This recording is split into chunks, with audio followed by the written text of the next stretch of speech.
Yo les potes, tout le monde, c'est Tisma, j'espère que vous allez bien. On se retrouve aujourd'hui pour une nouvelle vidéo. Dans cette vidéo les gars, avant de présenter ce qu'on va faire, j'aimerais m'excuser parce qu'il n'y a pas eu de vidéo pendant les vacances. J'ai oublié de vous prévenir dans le montage de la précédente vidéo, donc il y a 2 semaines, j'étais en vacances. J'ai pas pu en faire, mais les gars, on rattaque, ça va être parti comme avant, une vidéo par semaine. Donc on va repartir directement sur ce qu'on faisait avant les gars, toutes les semaines.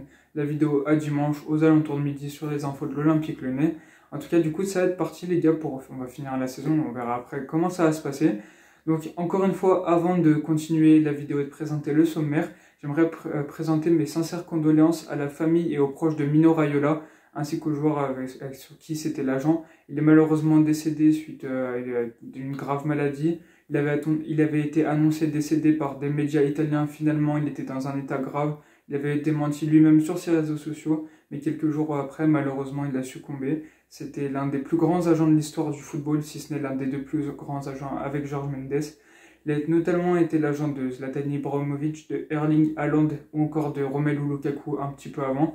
Du coup voilà, pour ça, j'espère que ça va aller pour sa famille et ses proches. On va passer tout de suite à des choses plus joyeuses au sommaire de la vidéo. Donc dans cette vidéo, il va y avoir un petit peu de mercato. On va parler aussi de l'Olympico qu'on a gagné 3-0 contre Marseille, les gars. Surtout que Marseille a perdu contre Feyenoord, donc ils sont éliminés de la Conference League. Ça a été un régal pour eux cette semaine.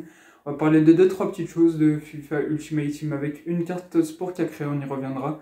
On finira aussi par tout ce qui s'est passé avec un petit classement. Et encore peut-être, on va répondre aussi à la question qu'on avait posée, Paqueta doit-il partir? Et on posera aussi celle qu'on traitera la semaine prochaine. Donc c'est parti les gars, c'est parti pour la deuxième partie de la vidéo, mais avant vous avez pu observer qu'il y a eu un changement de décoration derrière moi les gars. C'est normal, c'est parce que j'arrivais pas à faire tenir le drapeau les gars, j'ai tout essayé du scotch de le coincer dans les placards, j'y suis pas arrivé les gars. C'était trop compliqué, on est passé pour cette déco, celle qu'il y avait précédemment, mais ne vous en faites pas, on reviendra avec le drapeau la semaine prochaine. La semaine prochaine, quand j'aurai un peu plus le temps pour le mettre, pour le fixer correctement, et pour pas qu'il tombe en plein milieu que je suis en train de rush la deuxième partie de la vidéo. Donc voilà les gars, on va rester sur ça, au moins pour la deuxième partie de cette vidéo, on verra la semaine prochaine, normalement ce sera bon. Du coup c'est parti les gars, on va commencer avec le match contre Marseille qu'on a gagné 3-0 les gars. C'est pas mal, c'est Castello Luqueba qui a marqué le premier but, ensuite c'est Moussa Dembélé puis Karl Toko Ekambi, on y reviendra un peu plus tard. D'abord la première mi-temps, avec notamment fait de jeu marseillais, une main, je ne sais plus de qui, mais il y a une main d'un Lyonnais les gars, que l'arbitre ne siffle pas, que la VAR ne voit pas. Donc les gars, ça fait qu'il n'y a pas pénalty pour Lyon, pour une fois qu'un arbitre est avec nous. D'ailleurs, l'arbitre n'est pas passé dans son match, les gars, il est passé plus à côté qu'autre chose. Du coup, pourquoi pas, pour une fois que ça nous arrive, on va pas se plaindre les gars. Du coup, il y avait un pénalty pour Marseille qui n'a pas été sifflé, on est content. Ensuite, on continue le jeu. Lyon et Marseille se livrent un beau match et tout, mais Lyon commence à baisser d'intensité en fin de première période. Mais heureusement, ça va rester sur un 0-0 à la mi-temps. Début de la seconde période, autour de la 55e, je sais plus exactement.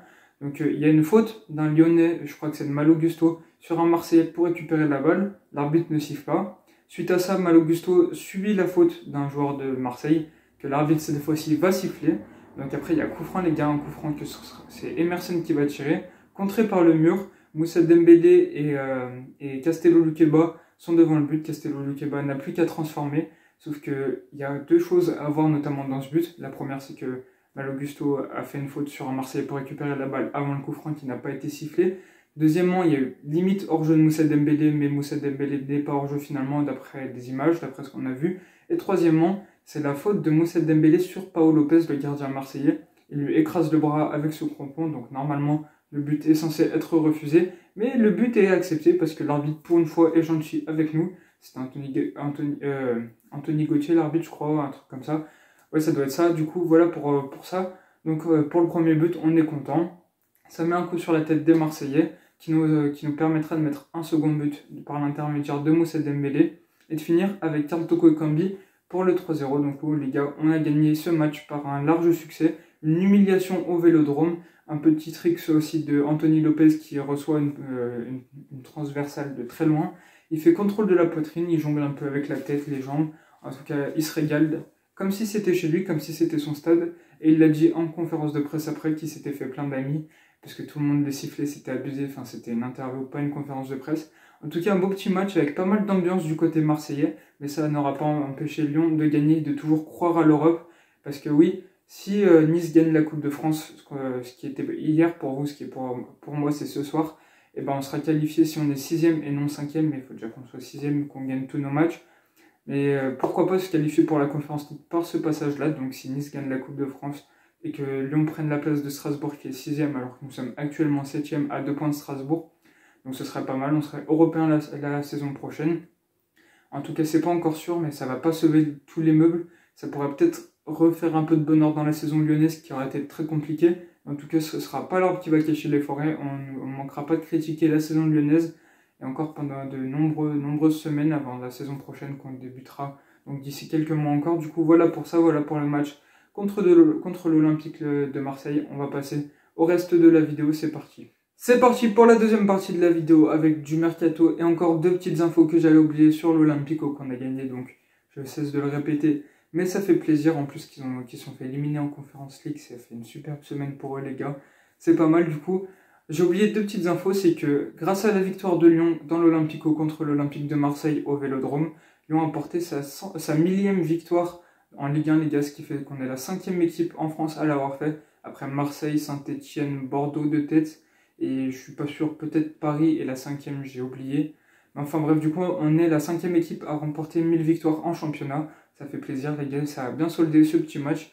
Et du coup voilà pour ça. Je vais aussi vous mettre la photo du maillot utilisé par l'Olympique Lyonnais contre Marseille. C'est un maillot qui fait référence à la ville de l'Olympique Lyonnais. Moi je le trouve magnifique, avec des petites des petites nuances de rouge au milieu du bleu, un petit peu de doré aussi. Donc ça fait référence à la ville de Lyon et à tout l'attachement que l'OL a envers sa ville, son club.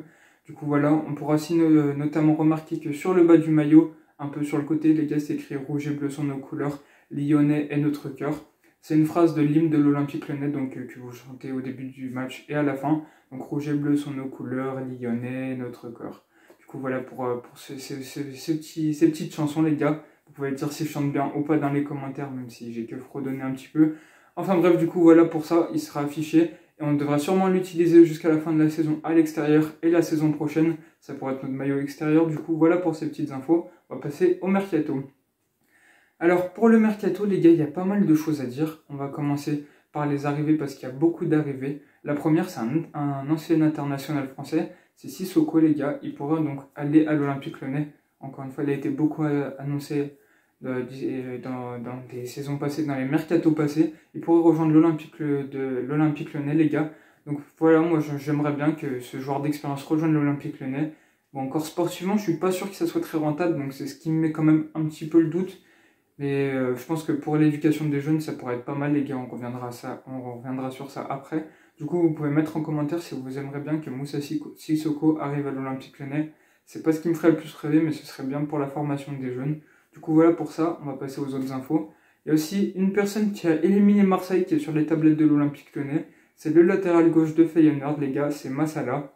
Un super latéral gauche très performant qui pourrait rejoindre l'Olympique Lyonnais si Emerson retournait à Chelsea. Ce qui est possible, les gars. Lyon aimerait bien le signer, mais ça se pourrait qu'il retourne à Chelsea. En tout cas, c'est pas sûr à 200%.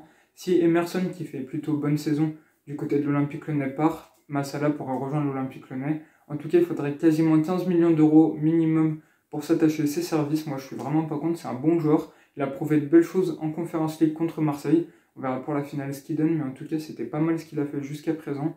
Et il a fait vraiment de bons matchs et à avoir de plus en plus parce que c'est un bon joueur qu'on pourrait recruter et que je serais content de le recruter si Emerson devait partir. Ensuite, les gars, deux petites dernières informations mercato. C'est deux tauliers de l'Olympique Lyonnais qui pourraient donc revenir, c'est Lacazette et Umtiti. Umtiti pourrait revenir à l'Olympique Lyonnais après ces saisons compliquées au Barça depuis qu'on a gagné la Coupe du Monde. Donc c'est vraiment compliqué pour lui d'après cette période-là. On a vu que le avant et le après de ce qui s'est passé avec notamment ses blessures au genou. Il pourrait rejoindre l'Olympique Lyonnais dans un championnat un peu moins intense que la Liga. Moi, je serais vraiment pas contre ce défenseur d'expérience. Surtout que Boateng, on ne sait pas s'il va rester parce qu'il s'est engueulé avec la moitié du vestiaire. De Nayer va sûrement partir, d'ailleurs on en parlera aussi. Du coup, voilà pour c'est ça. Puis Damien Da Silva, il fait pas le taf. Il y a peut-être un défenseur qu'on avait prêté à Louvain en Belgique, les gars, qui pourraient revenir. Donc c'est Cenk Oskakar. Il ne devrait pas rester du côté du club belge, donc il pourrait revenir ramener du nombre. Et pourquoi pas aussi voir donc le défenseur central arriver à l'Olympique Lyonnais aussi. Moi, je serais vraiment pas contre notre ancien notre ancienne star, les gars, et Lacazette aussi. Parce que Moussa Dembélé pourrait partir donc dès cet été ou l'année d'après. Ça dépendra s'il veut honorer la fin de son contrat et la dernière année ou pas. Moi, je suis pas contre l'arrivée de Lacazette qui a encore fait des belles saisons en première ligue. Pourquoi pas le voir revenir du côté de son club formateur et de son club de cœur. Je suis vraiment pas contre ce joueur qui est formidable, les gars. Pourquoi pas revenir? Moi, je suis chaud, moi, les gars. Du coup, voilà pour ça, les gars. On va finir par parler de Nayer. De Nayer qui devrait finir son contrat à l'Olympique Lyonnais d'ici 3 semaines et partir libre d'ici l'été prochain. Donc, à partir du 30 juin, à la fin de son contrat. Il pourrait partir à l'Atlético Madrid aussi. Parce que l'Atlético est venu au renseignement du joueur et a parlé, commence à discuter avec l'entourage de Jason Denayer. Le joueur belge pourrait donc partir du côté de l'Atlético Madrid en Liga la saison prochaine. Voilà pour le mercato, les gars. On va passer au trophée UNFP parce que oui, il y a des choses à dire dessus. Alors les gars, pour le trophée UNFP donc, du meilleur joueur de Ligue 1, on a placé un Lyonnais, Lucas Paqueta, qui a fait une première moitié de saison exceptionnelle, une deuxième moitié plus compliquée, c'était à prévoir parce qu'il enchaînait trop. Il était au Brésil, 2 jours après, il était au Groupama Stadium en train de sauver son équipe. Donc suite à ça, il a perdu un peu de niveau, mais ça n'empêche pas d'être nominé au trophée UNFP de cette saison en Ligue 1. Donc félicitations à lui, même si peut-être que Cacré aurait plus mérité. Il a fait une saison énorme, Maxence Cacré, qui va d'ailleurs revenir, et pourquoi pas le prolonger, parce que il paraît que ça avance bien entre les deux parties, qui vont trouver un accord, et que Maxence Cacré pourra être prolongé jusqu'en 2026, les gars. Ce serait vraiment pas mal pour le joueur formé au club, je serais vraiment content qu'il reste, parce que c'est vraiment un futur taulier, une future star de l'Olympique Lyonnais et de l'équipe de France. Et ensuite, on pourra le voir partir d'ici d'autres clubs d'ici plusieurs années, même si j'ai dit 72 fois d'ici depuis le début de la vidéo. Enfin bref, les gars, du coup, voilà pour ça. Et le trophée du meilleur espoir, on a placé Castello Luqueba, qui a fait une saison de dingue aussi, titulaire indiscutable de l'équipe, instauré par Peter Bosz, donc il a fait plaisir.